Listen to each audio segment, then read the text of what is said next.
Sudah memasuki masa kampanye akbar ini, para paslon mulai mengunjungi berbagai daerah di Indonesia nih, termasuk paslon nomor 1 Anies Baswedan. Tadi ini dari Anies Baswedan sendiri melakukan kampanye di Yogyakarta, dan sekarang nih di kereta lagi melakukan perjalanan menuju ke Cilacap, Jawa Tengah.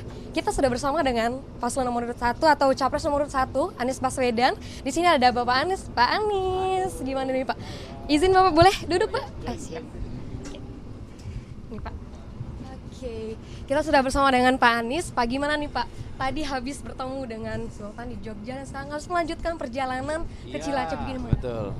Tadi saya sowan dengan Ngarso Dalem, Sri Sultan Hamengkubuwono ke-10, ngobrol macam lebar, dan saya sebagai Kawulo Jogja yang kebetulan rumah kami itu dekat sekali dengan Kepatihan tempat kantor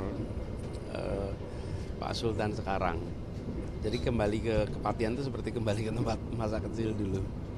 Nah, terus ngobrol dengan Pak Sultan, bercerita tentang apa yang selama ini kami jalankan, lalu apa rencana ke depan, dan mohon dari beliau pandangan, kemudian juga masukan. Saat ini kan bisa dibilang beliau ini di antara semua para gubernur adalah yang paling senior, paling panjang pengalamannya. Yang kedua, beliau ini sebagai pemangku sebuah kesultanan yang memiliki sejarah gemilang di dalam menjaga, melindungi rakyat di Mataram. Lalu juga Jogja itu instrumental dalam masa awal pendirian Republik. Bahkan tadi juga kita obrolin, kami itu, kakek saya pindah ke Jogja karena waktu itu bersama rombongan para pejuang di Jakarta, ibu kotanya pindah ke Jogja. Makanya kemudian kakek itu pindah bersama keluarganya dan tidak pernah meninggalkan Jogja sesudah itu. Makanya kenapa saya jadi tumbuh besar di Jogja, ya karena dari mulai kakek itu dari Jogja. Jadi tadi banyak ngobrol, ada nostalgianya, ada ya kebetulan ya apa di masa-masa itu bisa dibilang masa perjuangan, sehingga hubungan antar keluarga juga dekat. Nah, diteruskan sampai sekarang. Jadi ngobrolnya tadi, kalau tidak dibatasi harus naik kereta, mungkin bisa terus tuh. Saya kalau ngobrol dengan Pak Sultan yang sebelumnya tuh sampai 4 jam kalau nggak salah, pas saya sowan siang sebelumnya. Jadi kita udah ngobrol bisa panjang. Tadi pamit karena terus harus, kan kalau kereta nggak bisa digeser jamnya, harus ada acara lagi Cilacap. Jadi saya tadi pamit Pak Sultan, saya pamit dulu. Jadi tadi pamitnya yang ketiga kali baru bisa pamit karena akhirnya karena sudah harus berangkat ya, terus langsung ke stasiun. Nih kan kita lagi di kereta nih Pak, biasa apa Pak kalau kebiasaan nih kalau di kereta itu atau di pesawat gitu, apa tidur, istirahat atau gimana nih Pak? Tergantung kondisinya. Kalau naik keretanya begitu naik jam 11 malam ya terus istirahat. Tapi kalau seperti sekarang nih siang, begitu naik ya saya baca. Ini saya lagi baca. Nah, ini saya lagi baca buku. Bukunya itu adalah, kebetulan saya baca, saya refreshing. Ini tulisan kakek saya tentang Sri Sultan. Kok ya kebetulan judulnya lihat. Perubahan dan tegas dalam prinsip perubahan, ada perubahan ya. Ini adalah buku berjudul Tahta untuk Rakyat. Buku ini, ya, buku ini yang menjadi editor nih raksasa semua nih, Atma Kusuma. Kemudian yang mengumpulkan adalah Muhammad Rum, Mukhtar Lubis, Kustiniati Mukhtar, dan Esmaimun. Ini adalah orang-orang besar di zamannya. Nah, buku ini menceritakan tentang perjalanan Sri Sultan Hamengkubuwono ke-9. Jadi bagaimana peran beliau, yang ini kemudian Jadi ada riwayat hidupnya dan ada kumpulan tulisan sahabat-sahabat dekatnya. Nah, sahabat-sahabat dekatnya itulah yang, jadi di sini kalau lihat daftar isinya, ini Sri Sultan Hamengkubuwono IX itu adalah orang yang fenomenal sekali. Jadi saya salah satu pelajaran kepemimpinan yang saya dapat, ini saya coba bentar ya buka isinya. Nah, ini adalah cerita masa kecilnya. Kemudian sesudah itu adalah kisah dari orang-orang dekat yang dekat dengan Sri Sultan. Nah, salah satunya adalah kakek saya waktu itu. Berarti seperti ada belajar untuk menjadi panduan berarti gitu Ya. untuk pemimpinan. Nah, begini, Sri Sultan Hamengkubuwono itu, Hamengkubuwono IX ini adalah seorang yang sangat matang, menjunjung tinggi etika, lalu stabil. Stabilitas itu terlihat dalam kesantunan dan kesopanan. Tapi bukan sekedar pemimpin yang santun, kalau atau orang yang santun. Gini, pramugari di sini tuh santun, tapi dia belum tentu memiliki stabilitas jiwa. Dia sebagai orang yang memberikan pelayanan harus sopan, harus santun. Tapi kalau Sri Sultan Hamengkubuwono IX dan pemimpin yang stabil, stabilitasnya itu ada pada jiwanya, pada mentalnya, tercermin dalam sikap santun. Itu yang saya pelajari, itu yang jadi inspirasi. Dan tidak meledak-ledak, kondisi apapun tenang, terdesak pun tenang. Belanda datang ke keraton, minta supaya dibukakan pintu, dia akan memeriksa keraton. Karena keraton melindungi para gerilyawan. Apa jawabnya Sultan? Lewati mayat saya dulu, baru Anda boleh masuk. Tidak ada bentakan. Nggak dibentak Belanda itu, nggak dibentak. Baik, silakan lewati mayat saya dulu, baru Anda bisa masuk. Dan tenang gitu. Dan tenang, tegas, tenang. Ini karakter kepemimpinan yang saya pelajari sejak kecil. Saya tumbuh besar di Jogja, melihat dari dekat bagaimana memimpin dalam ketenangan, dalam stabilitas. Tidak ada teriakan, tidak ada umpatan, tidak ada itu semua. Betul-betul kalau orang bilang andap asor, penuh dengan tata krama, penuh dengan etika. Tapi bukan lembek. Kadang-kadang sekarang ini untuk tampil tegas beringas, untuk tampil tegas umpatan. Tidak, itu bukan tegas, itu nggak stabil. Saya mendapat inspirasi soal kepemimpinan yang stabil, yang tenang, yang matang. Itu ya salah satunya dari Sri Sultan Hamengkubuwono IX, yang alhamdulillah itu diteruskan oleh Sri Sultan Hamengkubuwono X.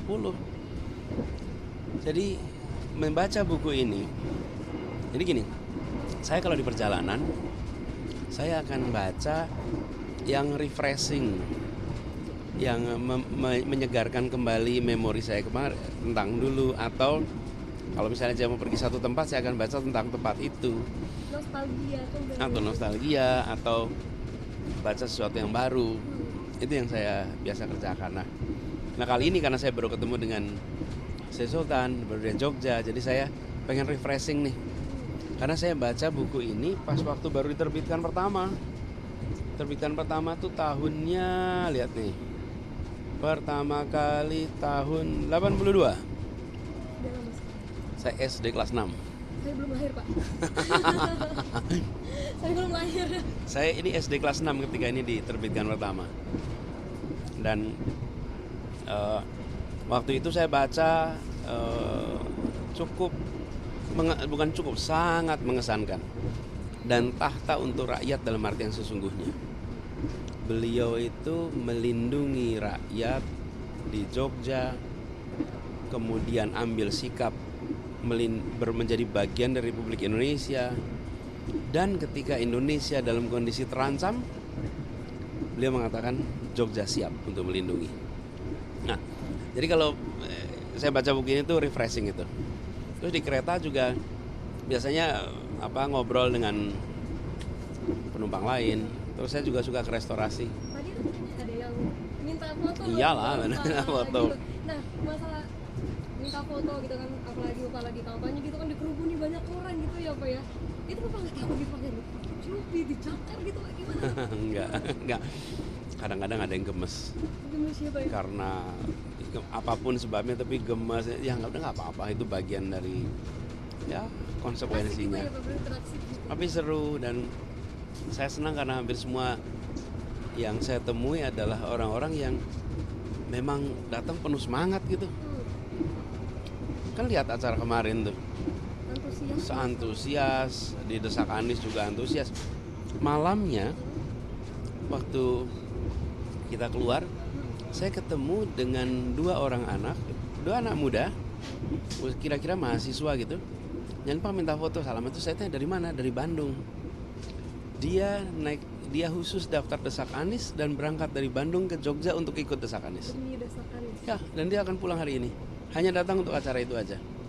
Saya bilang ini yang membuat kita ini merasa yakin bahwa banyak anak-anak kita yang tetap peduli untuk melakukan perubahan.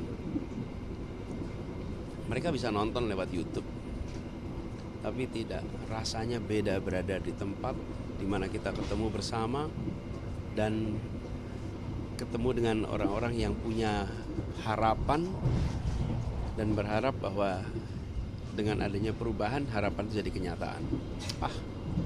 Menyenangkan sekali. Sama ada satu lagi, ini karena kita nggak punya tripod, Ya, di sana aja, diselipin kita aja. Kreatif sekali Bapak emang. ini saya tadinya mau live, Oh mau live, aduh ganggu nih saya kayaknya Pak. udah, tapi kita udah pasang ke situ tuh. Udah siap-siap Jadi nggak pakai tripod.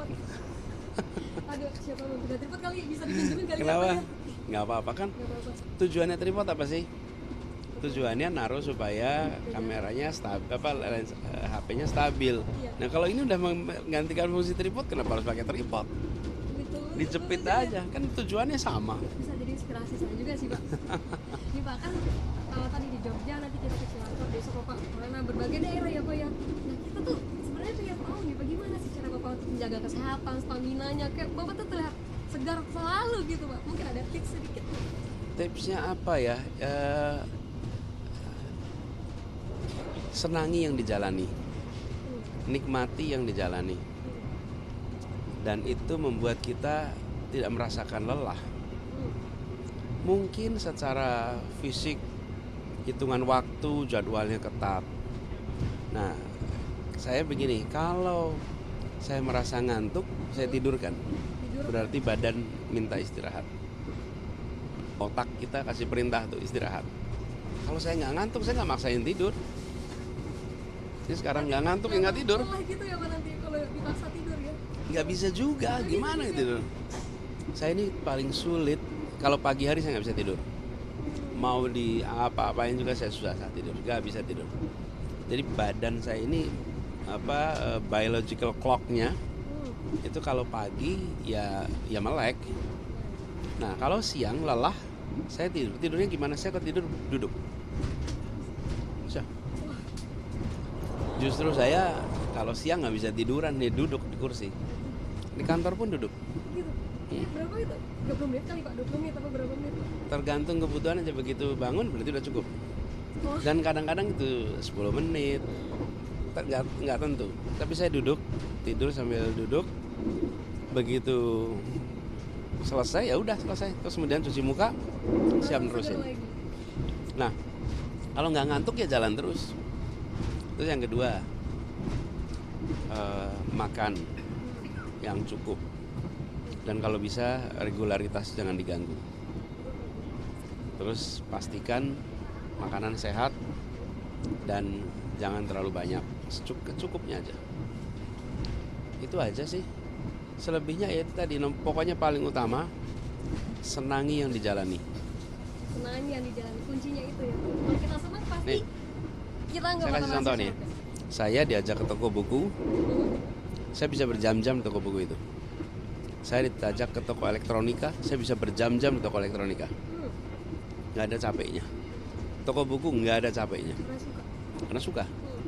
Saya diajak ke toko baju, baru nggak sampai setengah jam sudah capek.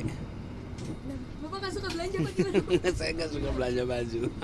Unik banget, jadi unik banget. Bapak nggak suka belanja baju gitu, tapi sukanya belanja buku gitu ya Pak ya? Ya, kalau saya ke toko buku, saya ke toko elektronik, seneng saya. Atau ke toko alat sport, wow seneng tuh. Seneng. Bisa lama tuh.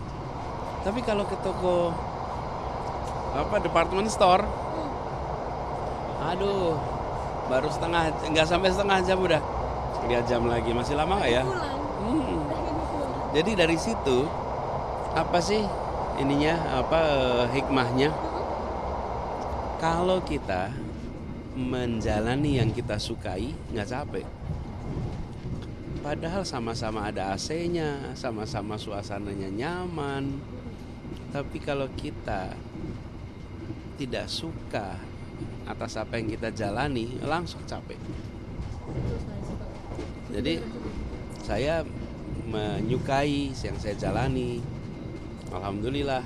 Jadi diberikan ya rasa nyaman.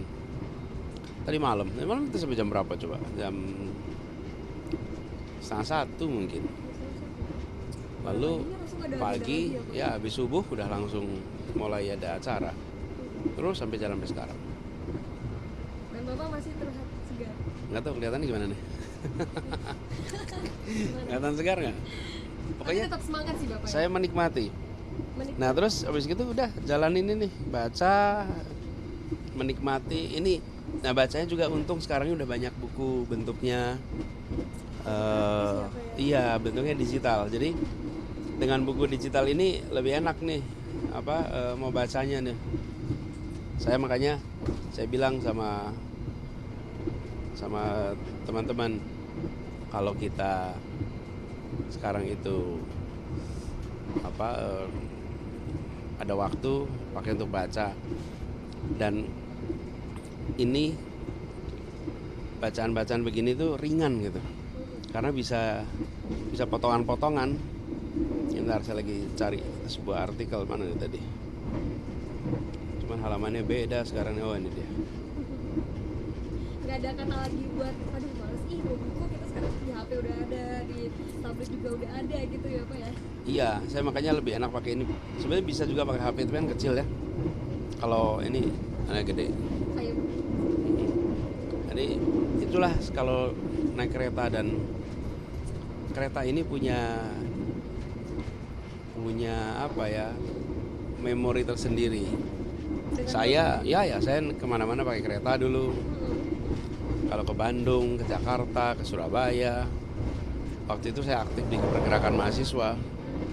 Jadi berangkat rame-rame sama teman-teman mahasiswa ya pakai kereta.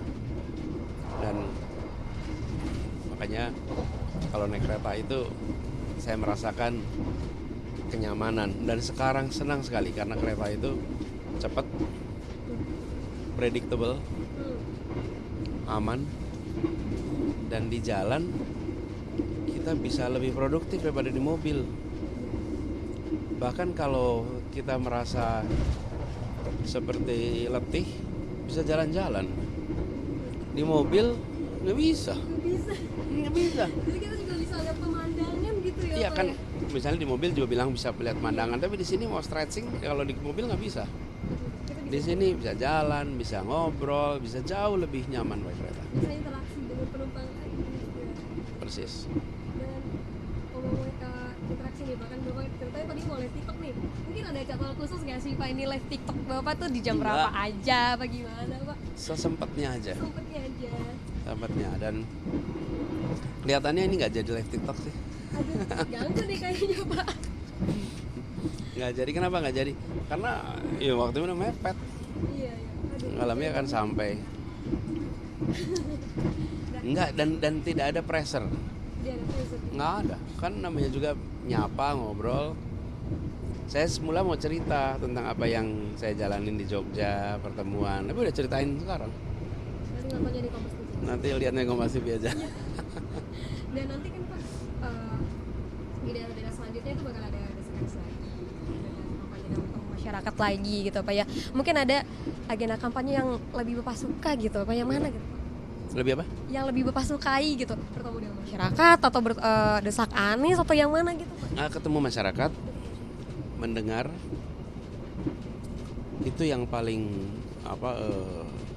paling saya sukai. Saya berbicara tentu saya senang karena bisa menceritakan rencana.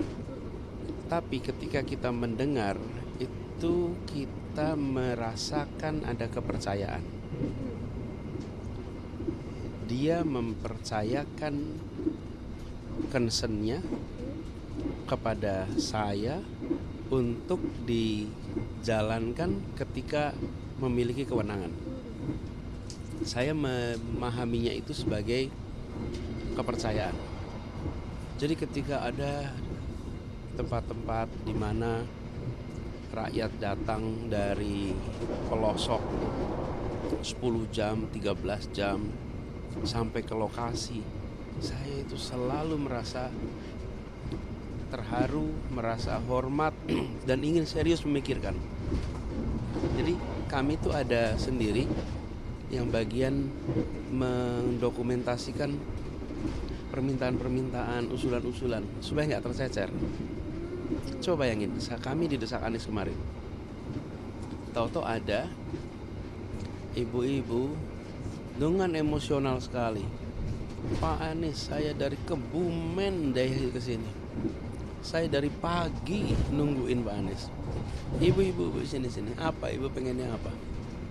Apa sih yang terus dia ceritakan apa yang menjadi keinginannya. Dan hampir semua bicaranya kepentingan bersama. Saya bedakan, datang untuk kepentingan dirinya dan datang untuk kepentingan bersama. Datang kepentingan dirinya tuh gini, Pak Anies, saya lagi bangun rumah kekurangan uang. Nah itu kepentingan dirinya tuh. Pak Anies, saya lagi butuh ini. Itu hampir nggak ada. Yang datang itu, Pak, kami ini bukan nggak mau kerja, Pak. Pupuknya nggak ada, Pak. Ini sekarang kami tidak bisa panen seperti yang diharapkan. Kenapa? Nggak ada ini. Jadi beda tuh rasanya. Mas, boleh dong. Saya pesan boleh kan? Enggak apa-apa. Nanti kamu jadi kaget. Orang lewat. Ada kopi. Kopi hitam. Kopi hitam, ada kopi. Kopinya tersedia, tinggal kopi hitam saja Bapak. Ya udah, kopi hitam aja. Kopi hitam saja baik. Ada tambahan. Boleh, Sebagian Bapak? dari cerita. Gak apa-apa. Ini Pati sangat kamu unik. apa? Aduh, saya apa? Jadi Pak terserah aja, nggak apa air putih juga nggak apa-apa. Kalau ada pilihan, pilih apa? Ada teh. Oh coklat, ada wedang juga, ada wedang ungu sama wedang selai bapak kak. Oh yaudah, Kopi aja. kopi aja. Kopi aja. Ini kopinya 2 ya. Nah, terus Nanti Bapak suka ngopi nih Pak? lagi kepengen. Lagi kepengen aja? Saya kalau ngopi pagi atau siang? Bapak di sini boleh bantu menghitung seperti dahulu. Oh ya boleh. Maka mejanya saya boleh bantu. Saya kenal ya.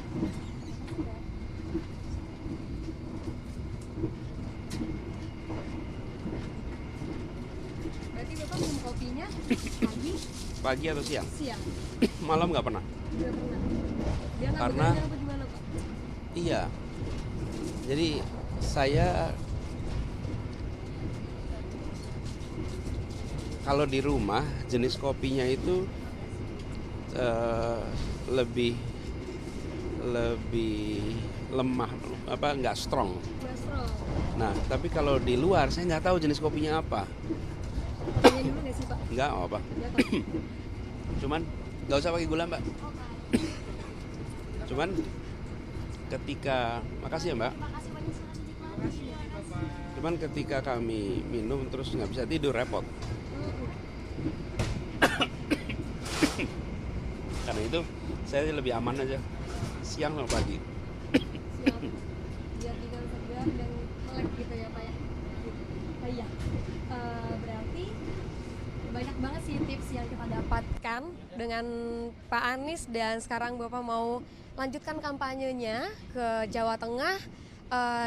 Kita tadi dapat Bapak suka baca buku di kereta dan juga Bapak lebih suka untuk menggunakan kereta untuk jalur darat seperti itu, dan Kita nantikan nih bagaimana kampanye Bapak selanjutnya di Cilacap, Jawa Tengah. Mas Nira Mawati, Junaidi Saputra, Cilacap, Jawa Tengah, Kompas TV. Saya mau lanjut ngopi dulu bareng Bapak ya.